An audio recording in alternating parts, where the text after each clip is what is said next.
Başkanım çok güzel ifade etti. Biz de Manisa Organize Sanayi Bölgesi içinde olan bir özel okul olarak okulumuzla işbirliğimizi güçlü bir şekilde devam ettireceğiz. Gospodin gradonačelnik mogu ovo i objasni. I mi smo jedno srednje učilište od industrijskата zona Маниса i sakame ova sоработка со Куманово на образовниот дел да го продолжиме.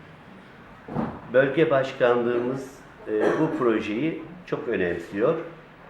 Bizzat buraya gelip kendileri de ifade etmişti.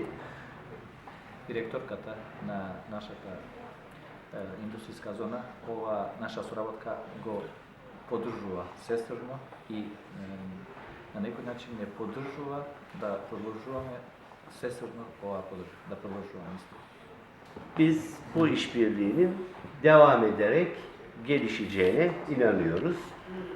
Ve hem bu ülkeye hem bizim ülkemize bu kültürü daha sıkı hale getireceğiz. Мислам дека оваа соработка ќе продолжи